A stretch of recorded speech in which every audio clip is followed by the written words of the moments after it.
Friends, Jai Bhim. Oh, Jai Bhim, Mangesh is also there. Yes. Yes, sir. Mangesh bhai, what screen we are seeing, it is starting from slavery in India basically, but I'm not sure whether it is a right copy. The copy which I have is starting from Negro, from servitude to slavery. So how we go ahead on this?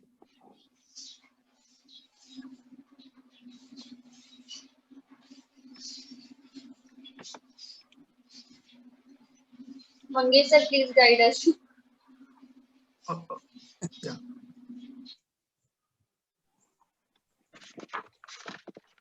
I think we will begin with reading it. Hello. From slavery in India. Yeah. We should begin with reading it, and then we will discuss it after a few paragraphs. Okay. Yeah. No, that is okay. What question we have is basically this copy is starting from slavery in India chapter. But is it the first chapter to start with, or there is another chapter called Negro, from servitude to slavery? No. We begin with what we got. So this is the soft copy. Actually, Pankaj sir is having the hard copy, and that is quite different from this. So that's the issue actually. Should we read from this or like? Let's read from this. Then we will look into the hard copy. Okay. Okay. Anyway, it is talking about slavery in Africa, and then it is slavery in India. So we will read vice versa then. Okay.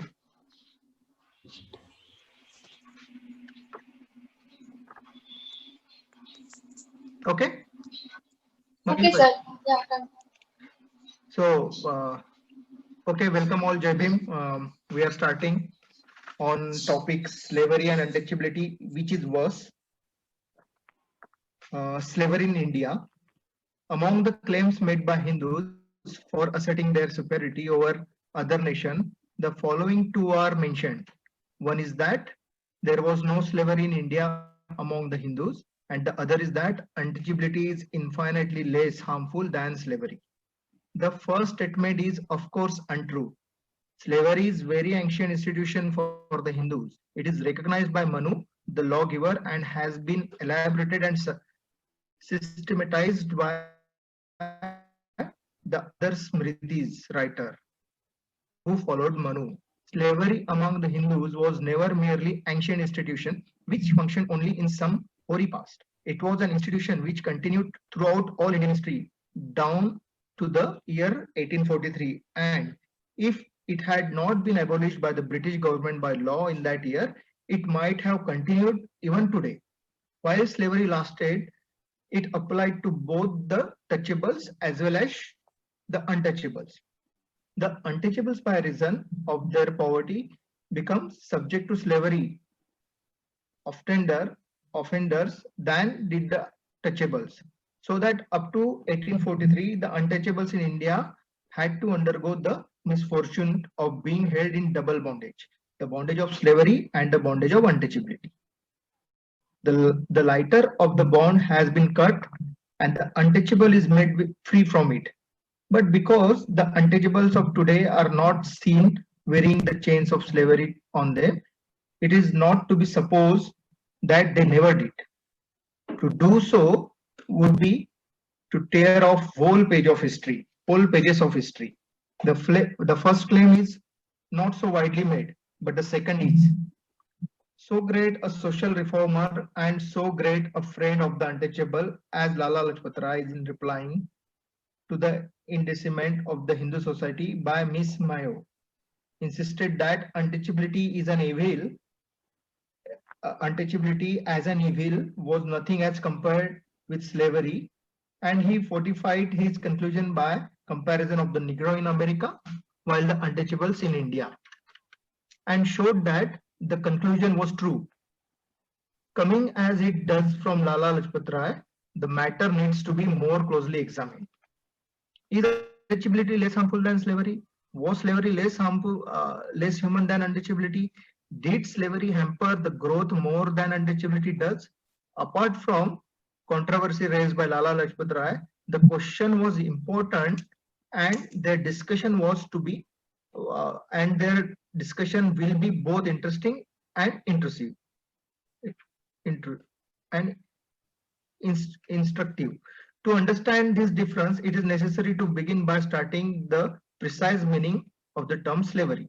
This is imperative because the term slavery is also used in metaphorical sense to cover social relationship, which is kindred to slavery, but which is not slavery, because the wife was entirely in power of the husband, because he sometimes ill-used her and killed her, because the husband exchanged or lent his wife, and because he made her work for him, the wife was sometimes spoken of as a slave.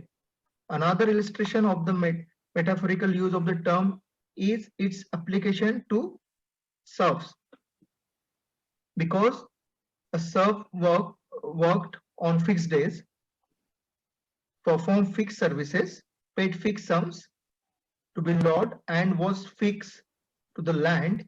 He was spoken of as a slave. These are instances for curtailment of freedom, and in as much as they are akin to slavery, because slavery also involves less of freedom. But this is not the sense in which the word is used in law, and to avoid arguing at cross purpose, it would be better to base the comparison on the legal meaning of the word slavery. In layman's language, a person is said to be slave when he is the property of another. This definition is perhaps too terse for the lay reader. He may not understand the full importance of it without further explanation.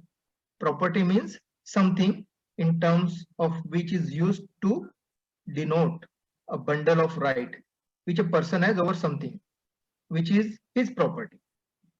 As such, the right to possess, to use, to claim the benefit of it, to transfer by the way of sale, mortgage, or lease and destroy.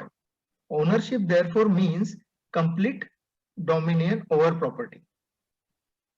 To put it concretely, when it is said that the slave is the property of the master, what it means is that the master can make the slave work against his will, take the benefit of whatever the slave produces without a consent of the slave. The master can lease out, sell, or mortgage his slave without consulting the wishes of the slaves, and the master can even kill him in the strict legal connotation of the term. In the eye of the law, the slave is just a material object with which his master may deal in any way he likes. In the light of this legal definition, slavery does appear to be worse than untouchability. A slave can be sold, mortgaged, or leased. An untouchable cannot be sold, mortgaged, or leased. A slave can be killed by a master without being held guilty for murder. An untouchable cannot be. Whoever causes his death will be liable for murder. In fact, the slave could not be killed with impunity. The law did recognize his death as being culpable homicide, as it did in the case of the death of a free man. But taking the position of the slave as prescribed by law, the difference between the condition of the slave and the untouchable is undoubtedly clear that the slave was worse than the untouchable. This is, however, another way of defending a slave, which is equally legal and precise, although it is not the usual way. This another way of defining a slave is this: a slave is a human being who is not person in the a slave is a human being who is not a person in the eye of the law. This way of defining a slave might perhaps puzzle some. It may therefore be necessary to state that in the eye of the law, the term person is identical with the term human being. In law, there may be human beings whom the law does not regard as person. Contrariwise, there are in law person who are not human beings. This curious result arises of the meaning which the law attaches to the word person. Let me read this line again, sorry.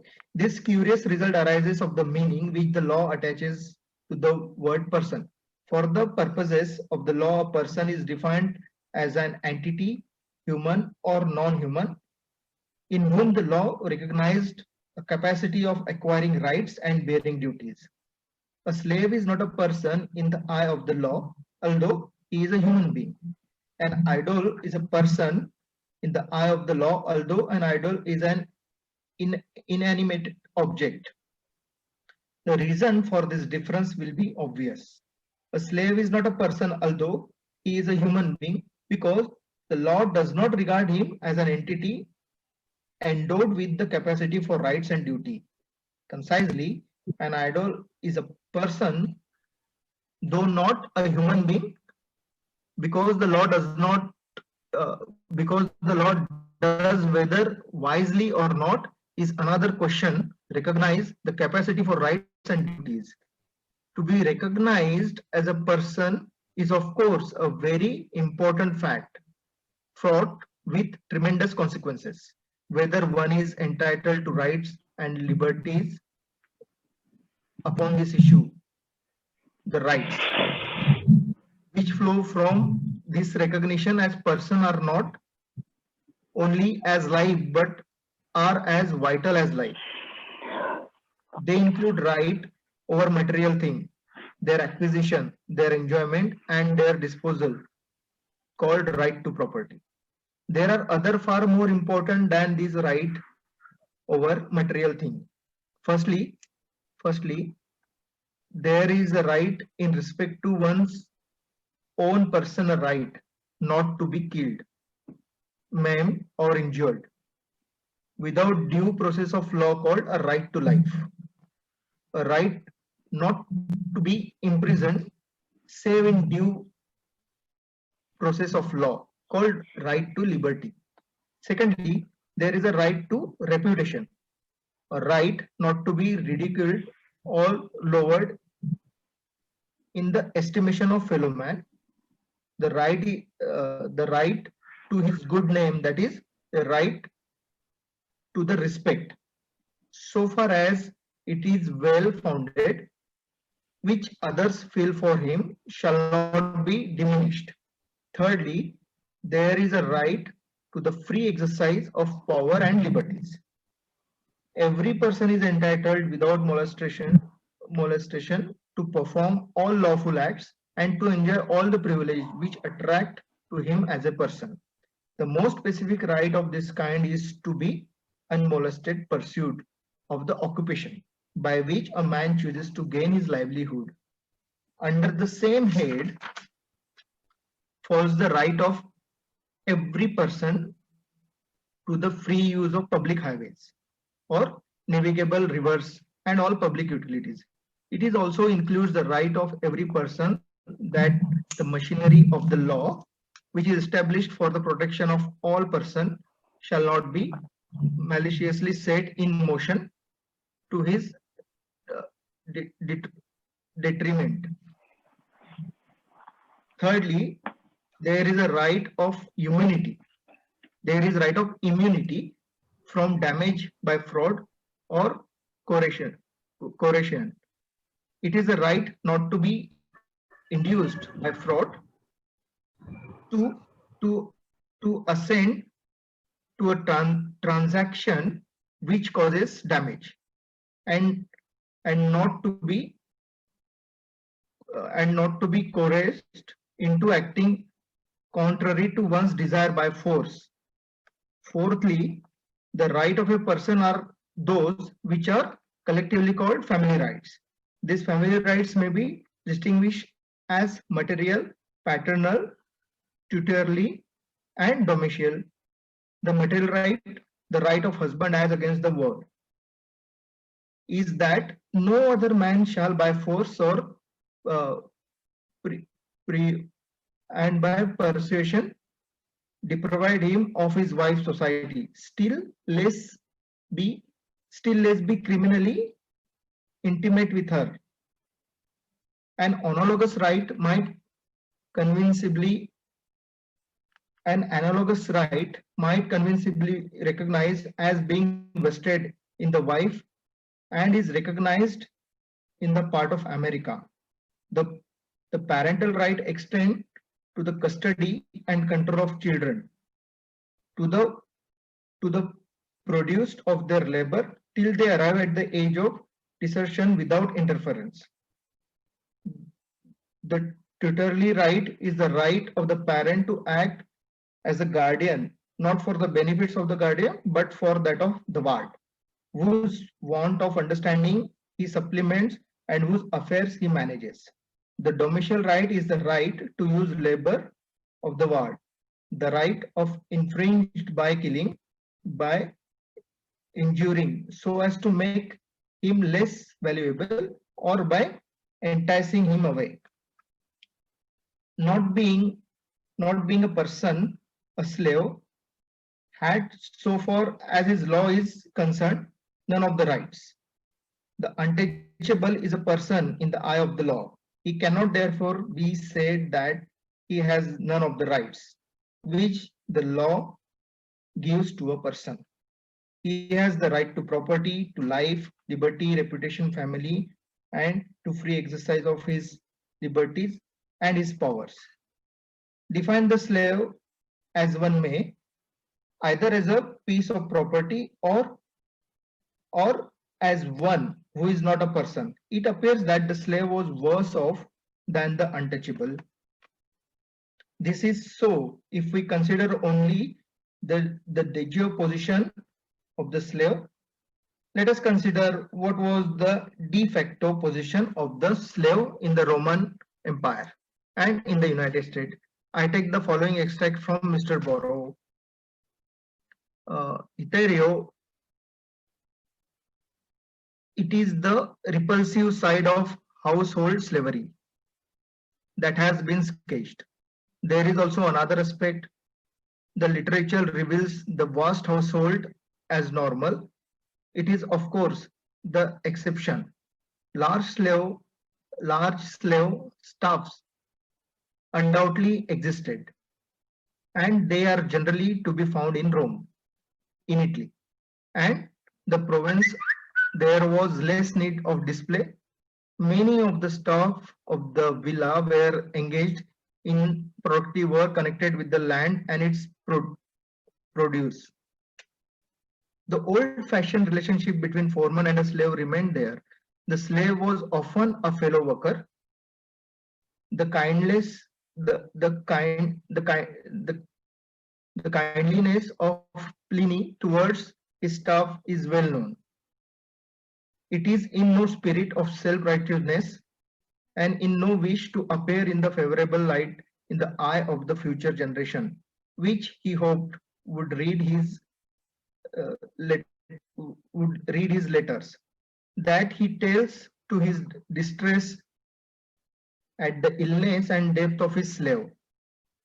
The household of Pliny is the slave's republic.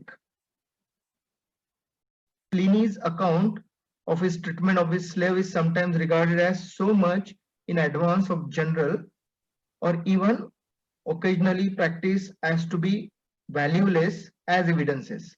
There is no reason for this attitude.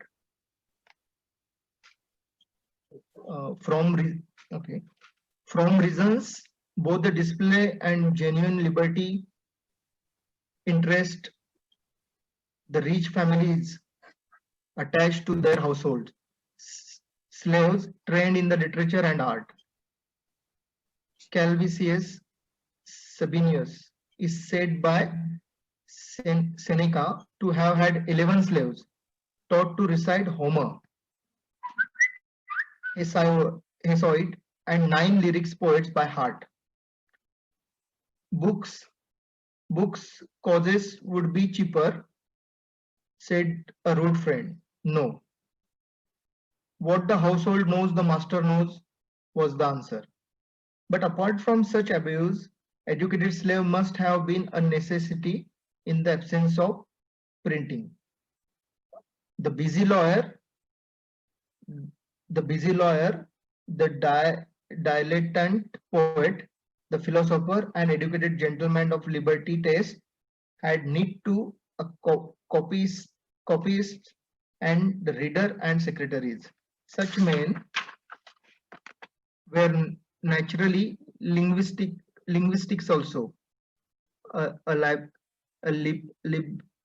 Liberius who dies at the age of 20 boasts that he was literatus Gracius at Latinis. Manuenius were common enough. Librarians are to be found in public and private libraries. Shorthand writing was in common use under the empire. The slaves notary were regularly employed. The slaves notary were regularly employed. Many freeman theologians and grammarians are collected by Suetonius in a special treatise. Vericius Flaccus was tutor to Augustus' grandson, and at the death was publicly honored by the statue. Scribonius Aphrodisius was the slave and disciple of Orbilius and was afterwards freed by Scribania. Hyginus was librarian of the Palatine's library, in which offices he was followed by Julius Modestus, his own freedman. We hear of freedman historian, of the slave philosopher who was encouraged to argue with his master friend, of slaves and freed architects. Freedmen as doctors occurred frequently in the inscriptions. Some of them specialized. They had been trained in big households as slaves. As is shown by one of the two examples, after manumission, they rose to eminence and become notorious for their high fees. The taste of some section of society demanded that dancers, singers, musicians, mountebanks, variety artists, athletic trainers, and massacres should be forthcoming. All these are to be found in slavery, often trained by teachers who had acquired some reputation. The age of Augustus was the beginning of the period of commercial and industrial expansion. Slaves had indeed been employed in arts and craft before, but the sudden growth in the trade of their employment in numbers that would otherwise have been unnecessary. Romans engaged more freely and more openly in various forms of commercial and industrial ventures. Yet even so, the agent became more important. For commercial activities, some more widely spread, and such agents were almost necessarily slaves. This is so because the bond of slavery were elastic. They could be so relaxed as to offer an incentive to the slaves to work by the prospect of wealth and freedom, and so tightened as to provide a guarantee to the master against loss from and misconduct of his slave. In business contracts between slave and master, a third person seems to have been a common, and the work thus done, and no doubt the profits were considerable. Renting the land of the slaves has already been noticed, and in the industry, much the same system was used in various forms. The master might lease the bank or a business of the use of a ship, the term being a fixed return or the slave being paid on the commission basis. The earning of the slave became in law his peculium.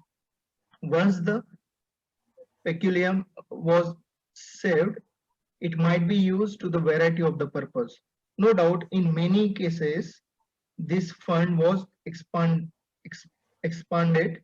in providing food or pleasure. This fund was expanded in providing food and pleasure, but peculium must not be regarded merely as petty saving, casually earned and idly spent.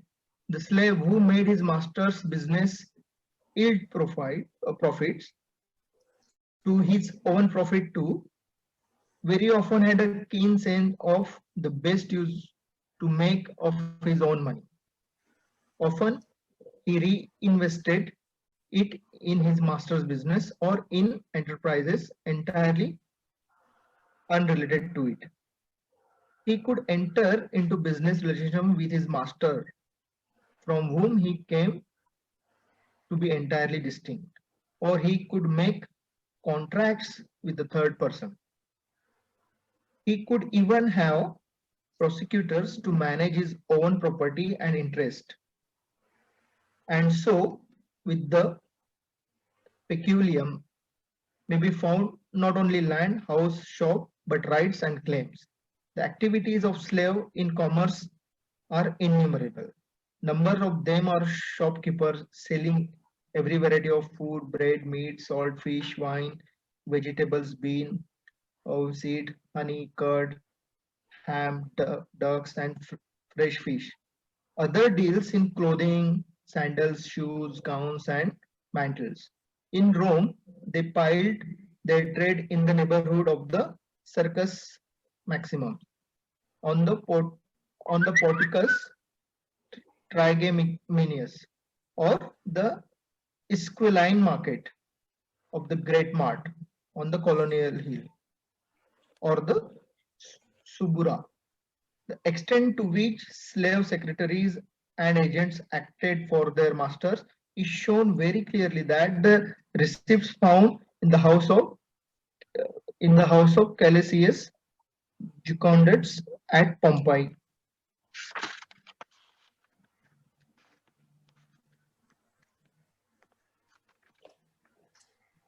That the state should possess slave is not surprising war after all. It would be nice if we could read it, but the problem is, I think what we do, you read from the book, and then we will after 2 paragraphs we take a stop and we reflect on it. Okay, after 2-3 paragraphs.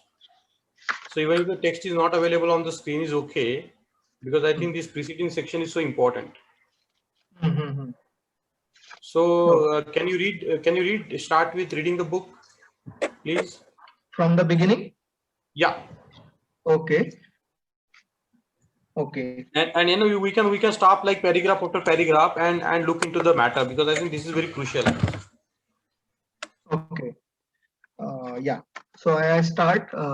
It titles Negro from servitude to slavery. Yeah. Okay. Providence, it seems, has inexorably. Sorry. Let me read again.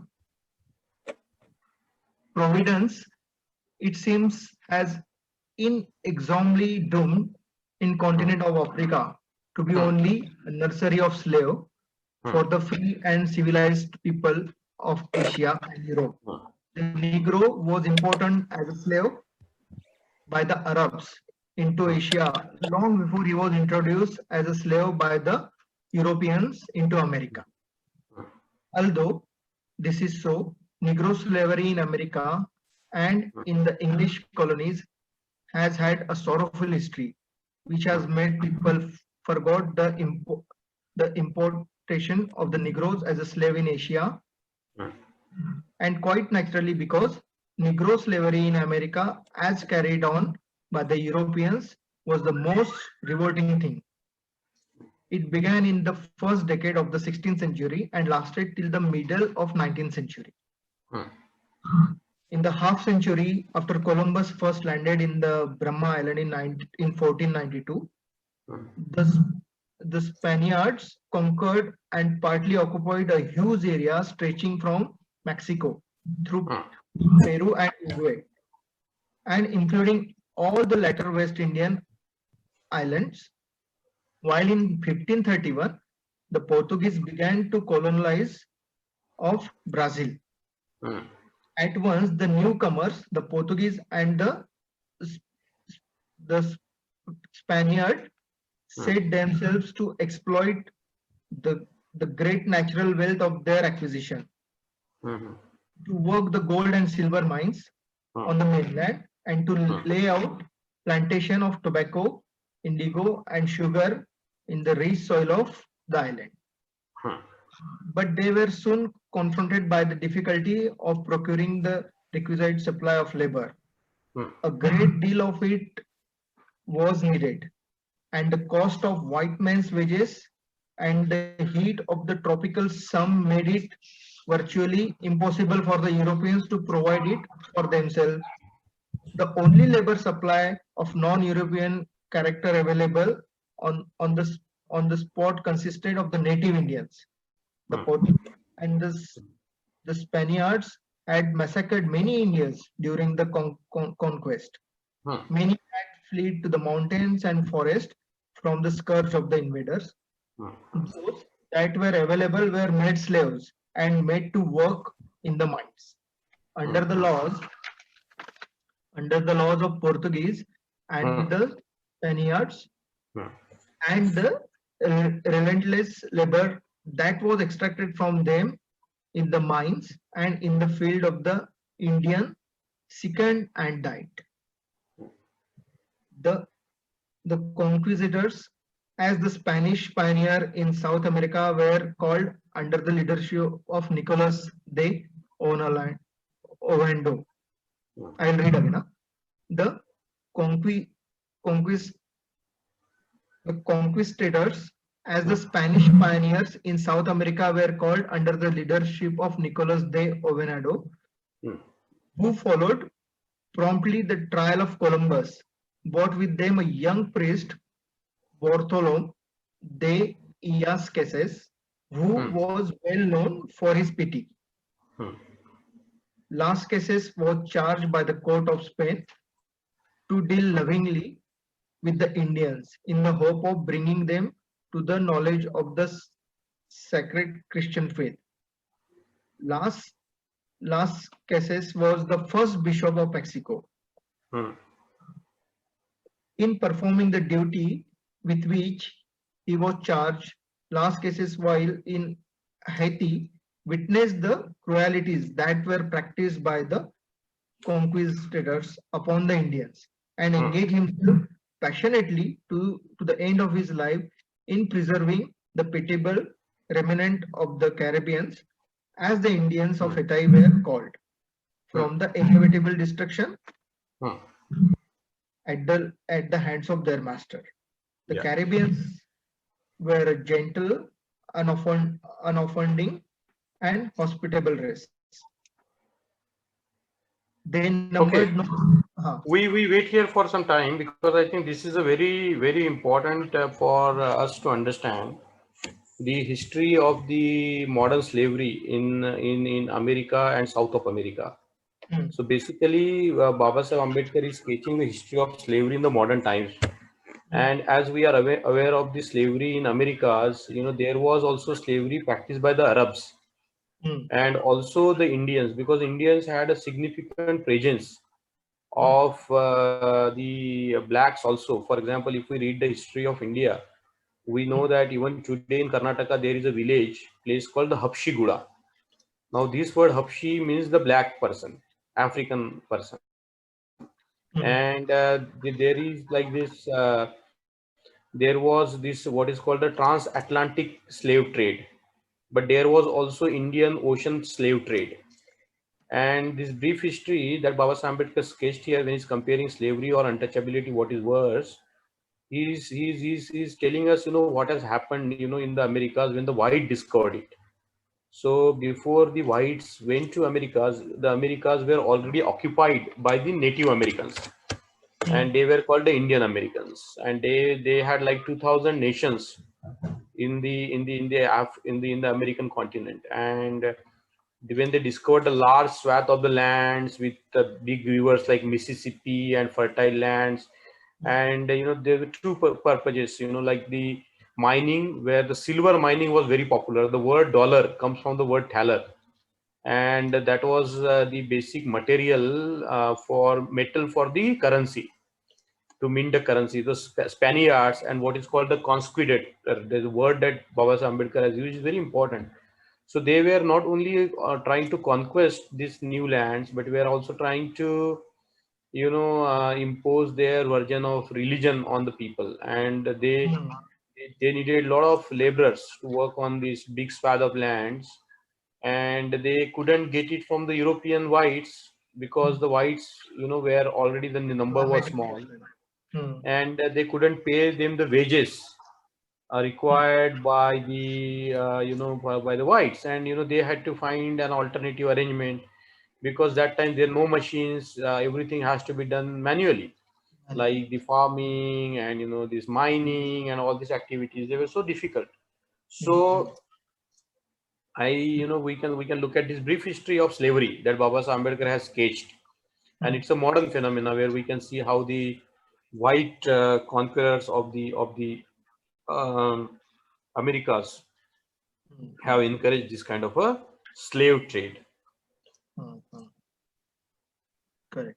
But it also has, making slave has a bloody history at the end. It has a bloody history. Yeah. Yeah. But as we can see, there was a deep down economic interest for the slavery. The interest was economic interest, because this it was also called a new world, because it was indeed a new world. If you look at this South America and the USA and Canada, it's a huge landmass. It's a continent, one of the continents, North America continent and the South American continent. So you can understand how this as if the half of the earth was discovered. Yeah. Isn't it? Correct.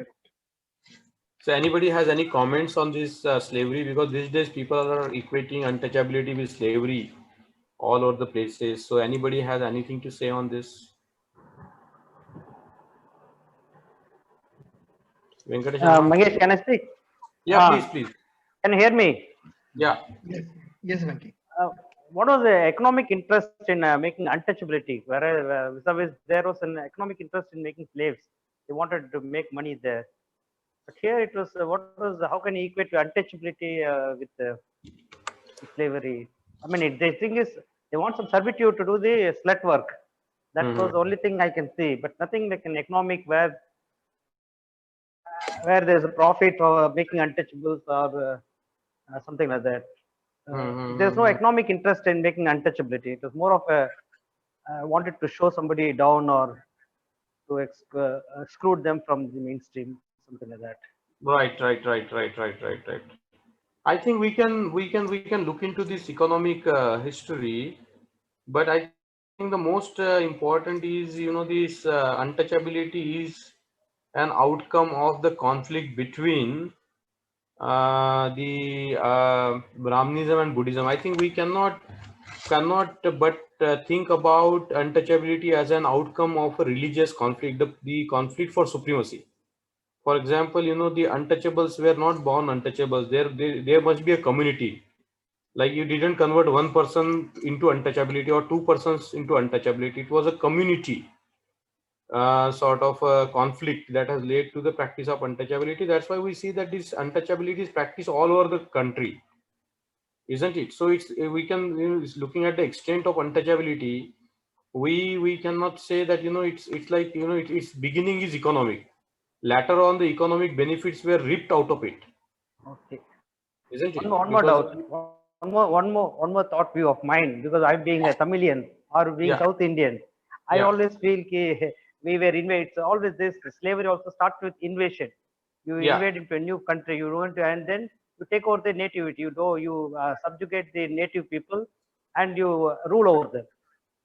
Similarly, I feel this Aryan invasion has come in and made the South Indians or the Dravidians, they subjugated, and untouchability could have been followed like that. That's what is I think that is my opinion. Maybe wrong. But I something think wherever there's an invasion, wherever there's an invasion, they try to supremacy over it. They want to lord over the natives. yes. But now if you look at this the history of the American continent, there were already the Native Americans, the Red Indians, the Apache Indians, and like 2000 tribes, 2000 nations of the Americans. So Yes. if you look at the names of the present day American in America, like Manhattan is a name or is an Indian American language name, Manhattan.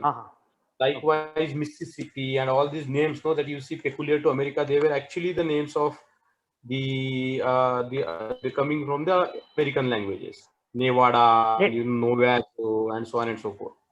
So native language, native, not European.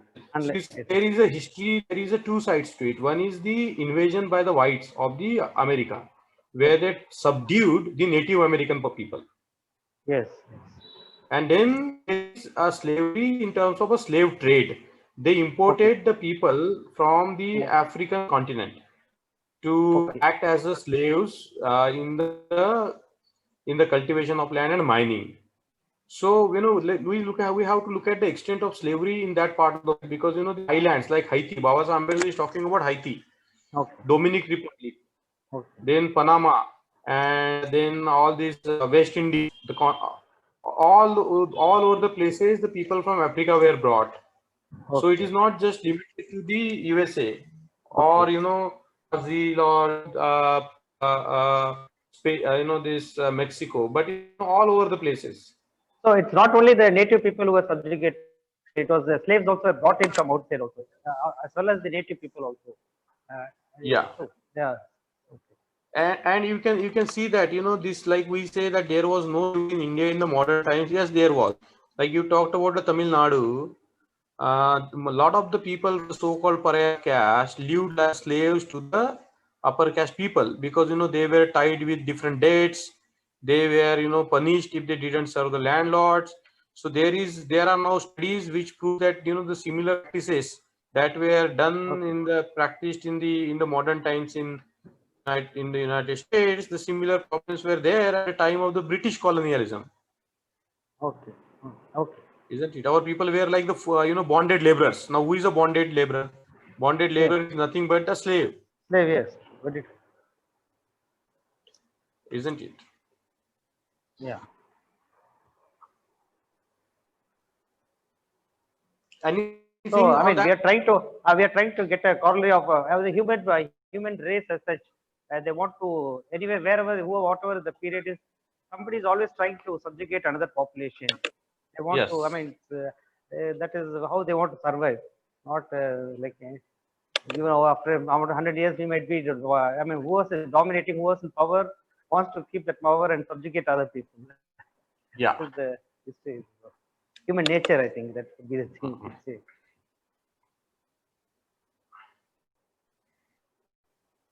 So should we read further? Okay, let us. If there is no comment. Yeah.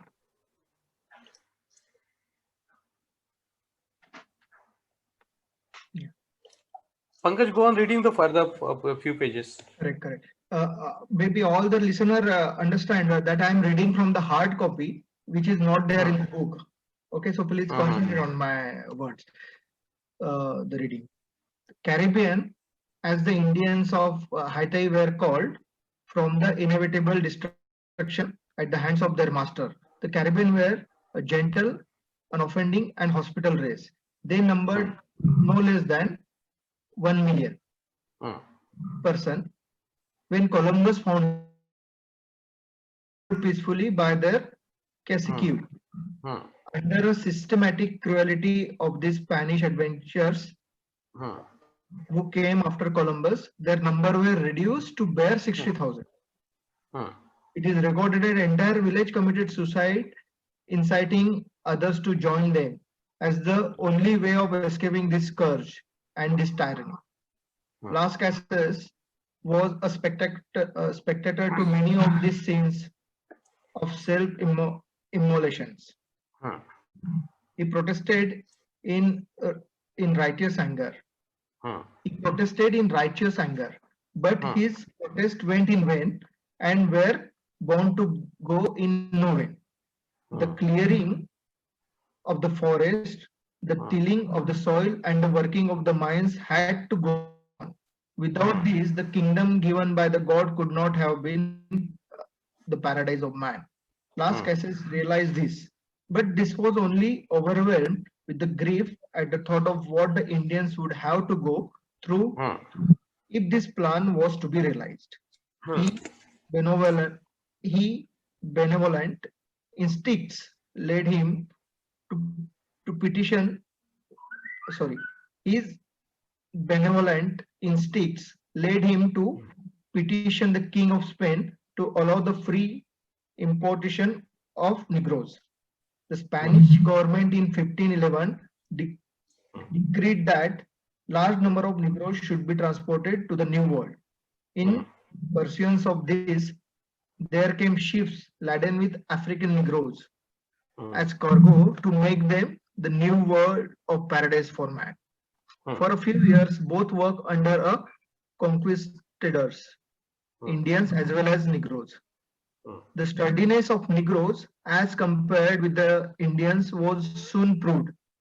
One of the conquistadors has testified that when he prepared his timbers for the four brightening that passes through the isthmus from the Atlantic to the waters which flowed in the Pacific. He had used several hundred Indians and 30 Negroes. And in the execution of this task, he found that 500 Indians perished and the 30 Negroes survived. The Negroes not only survived but prospered so much that it came to be a common opinion that unless a Negro should happen to be hanged, he would never die. So as yet, none had been known to perish from infirmity. Okay, the Negro by his own conduct and character gave evidence that he was the more efficient tool than Indians. The result was the Indians was let go and the Negroes was preferred for the labor. The former because God made him less sturdy, and the latter because God made him more sturdy. This result was that the Indian escaped slavery and the Negroes took over the destiny which was intended by the conquistadors. To apply to him a destiny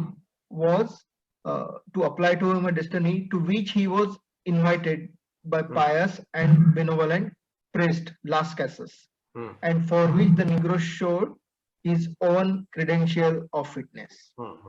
Okay, having found that one Negro does more than 4 Indians, there was open at once a regular market for trading in Negroes. The market, which was opened by the Portuguese on the west coast of Africa, began immediately to show its profit, and quite naturally, because the exploitation of the untold wealth of the New World was impossible without Negro labor. Okay, people became so engrossed in this new business in human being that the search for the new route to the east, which began it all, was abandoned. There was a keen competition between the various nations of Europe for a share in this new line of commerce. A papal bull of demarcation had created for Spain and Portugal a monopoly on the wealth flowing in from the New World. The English and the Dutch feared there was a danger. All European in this monopoly of American resources and were determined not to allow it. The English took a good hand in securing this trade for the benefit of their nation. The first deal took place in 1583, where 24 Negroes were bought from the coast of Africa and quite sold in the English market. Okay, the most intrepid and who later become the most heartless of man's takers, known in the history of John Hawkins. Under Elizabeth, he sailed forth in the good ship, the Jesus to get Negroes from Africa, Hmm. he sold in the Spanish colonies. Hmm. Bent on breaking the monopoly of Spain, Sir Hmm. Francis Drake followed Hawkins. Hmm. International disputes over the pirating of this adventure arose, while Hmm. culminated in the clash and Hmm. destruction of the Spanish Armada. Hmm. Hmm.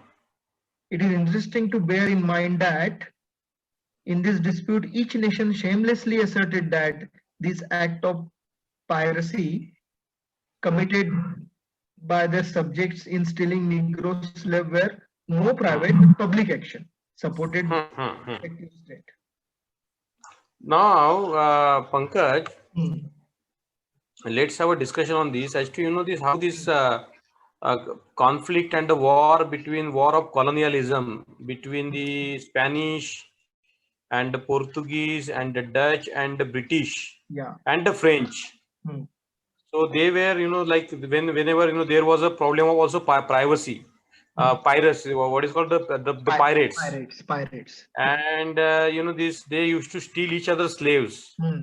So these human beings were reduced down to the commodities.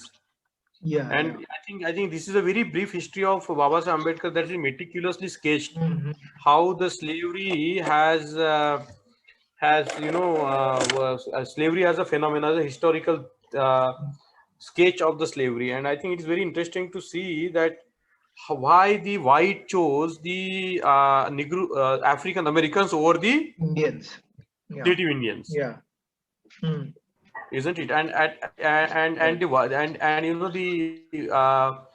African Americans were considered like 1/5 of the man compared to the whites. Yes. Yes. Natives. The white. Yeah. No. They This were is what? like if we see the calculations, like 4 times Yeah, the 4 natives 4:1. 4:1 ratio. 4 Native Americans Correct. is equal to 1 African American. African American, and the natives escaped slavery because the natives, they were weak links, so they were let go. Whereas the Yes. Negroes were caught into slavery. Yes. Okay. Because That was, economically, that they didn't die when they crossed this isthmus, they didn't die. Yes. Isthmus, Isn't it? isthmus means the neck region. That's what is the medical term, isthmus. Isthmus, neck. Okay, Neck is the okay. isthmus, or the bridge gap. That's bridge. That's called isthmus. Between the right lobe and the left lobe of thyroid, we got an isthmus. That is mostly be doctors here, but I'm trying to escape non-doctors. But definitely, so Negro we can die only when he's hanged. I think that was what is there. Yeah, that is what written. Yeah. Yeah. That was the normal understanding. Yeah. Yeah. So it's So there was always a fear of rebellion in the minds of the whites. That one of the reasons is that they also feared the sturdiness of the blacks very much. And there was a rebellion before, in Haiti, there was a rebellion. There was an armed rebellion by the blacks against the whites. And we will look into that in the next week because these revolutions are very important. Haitian revolution. The Haitian revolution was very important.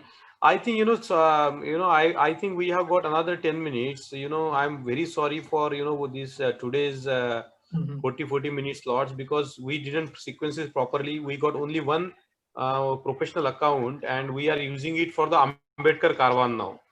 Okay. Because today the time clashed. Okay.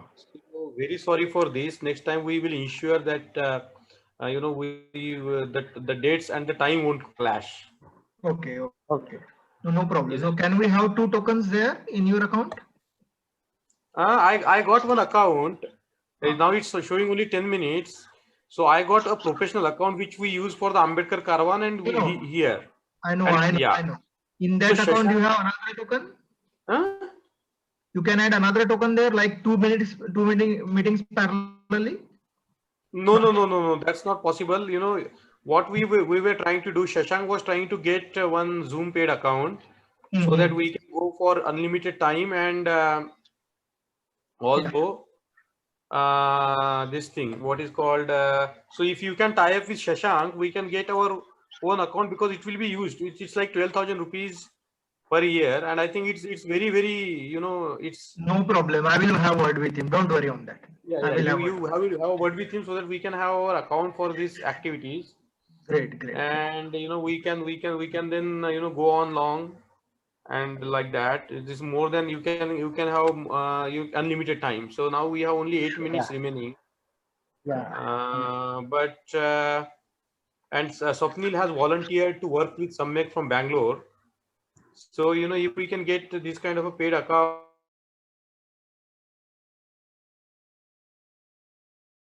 there is a live stream going on Ambedkar Karwar. Yeah, So correct, correct, correct. Anuradha is using it. So sorry for that. We didn't plan it properly, and you know it happened into that.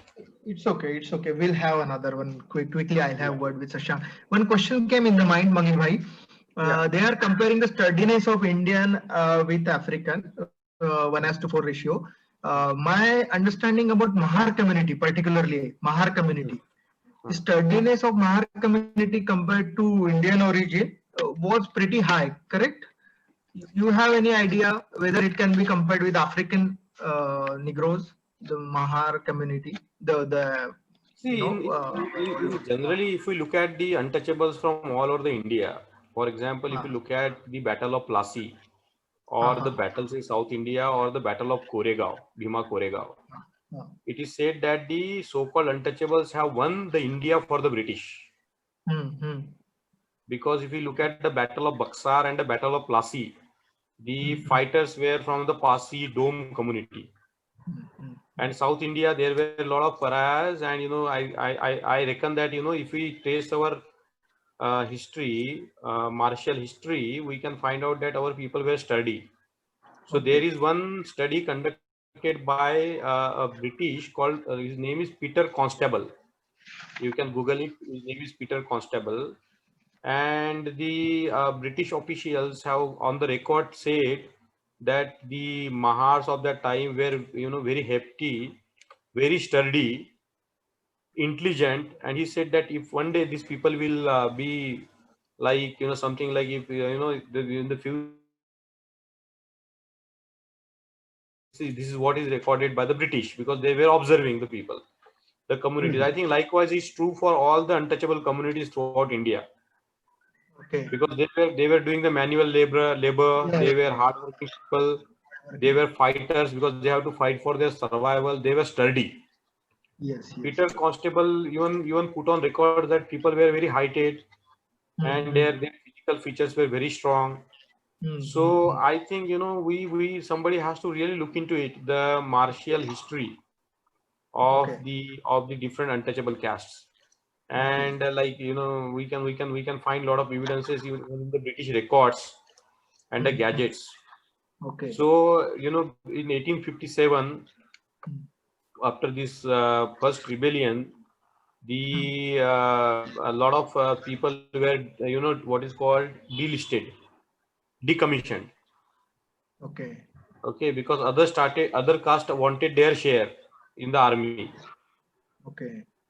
But if we look at the military history, like the Chamar Regiment, Paraya's participation in the battles, various battles, so it is no surprise that you know Baba Sahib, you know, you look at the military history of Baba Sahib Ambedkar. His father was in the military. Yes, yes. His uncle was in the ministry. In Ramabai's family, there were 9 subedars. Now subedar was the highest post which can be reached by the Indian that time in the military. They were like you know the topmost of among the Indians in the armies, isn't it? So I think you know there is a point to that you know sturdiness and the physical strength of the untouchables was, I think, remarkable. Remarkable compared to others, basically. Yeah. Remarkable.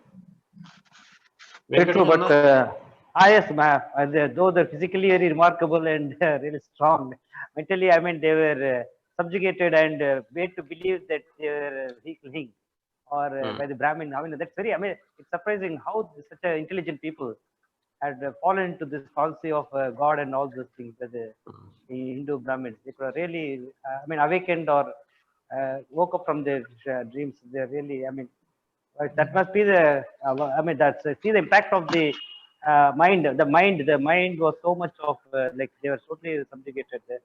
They were See, if hurt. you Venkatesh Anna, if you repeat Yes. repeat a lie for 100 times, it becomes the truth. Yes. This True, is what So, true. That, so for example, if you even look at the recent history of the so-called untouchables, they never worshipped the so-called Hindu gods and goddesses. Our gods and goddesses were like Mariamma. Mariamma, not Mariamma. Mariamma becomes a Christian thing. Okay, it becomes Mary. Yeah, but Mariamma. We have Mariamma. It's called Mariamma. It's a female we call goddess. Yeah. goddess. So you have Mariamma. goddess in Tamil Nadu like Amman. Many of the Amma. exclusively Dalit goddesses. Yeah. See, our कुलदेवम बोलते हैं ना, कुलदेवम Yes. बोलते हैं जो है, it's a Mariamman Yes. only, Mariamma. जिसको अब her famous thing is kur. We give a porridge, जो रागी का porridge है ना. That is Yeah, the thing. and you know, we make Mongol. We give kur, in porridge to her. in our temples there were no idols. Like, you know, if you put a stone like a stupa, Yeah. or you know, तो आंख गड़ाते हैं. They make all two eyes corruptions. and they make it a goddess बन जाती है. And that was actually, I think they had this they associate this with smallpox and chicken pox. So they feel ki whenever people get this smallpox, no, they think goddess is angry. Mariamma, they say Mariata comes into him. I mean, the goddess has descended into that person. So they pray, they make that person god. They put neem leaves and everything. They make Yeah. the whole neem leaves spread all over the house. And once these scabs start falling, they take a bath, warm water bath with the neem leaves in it. And after that, they have relate that goddess to that smallpox and chicken pox thing. That was Yeah, so you know what, most of our goddess, so-called the goddess of the untouchables and the lower caste, they were like, you know, terrestrial. Yes. Like, for example, Khandoba, Vithoba, like that. So they were not coming like the Brahma or Vishnu or like that. They were, you know, Yeah. and if you look at the temples of the, you know, untouchable gods and goddesses, the women could go out and go in any time. Anytime, yes. Everybody can go touch and go inside and come. That's true. Very true. Very true. Isn't it? So I think, you know, there is a lot of need to do this research work about the religiosity of the untouchables before they were called the Hindus, because Hindu is a very misnomer term. Yes. Are we joining back? Guys, sorry to interrupt you in between. Sorry for that. Are we joining back next session? No, I think we will close today, because I think, you know, we will read it. I think, you know, the point, the book is so valuable that, you know, we need a PDF file of it.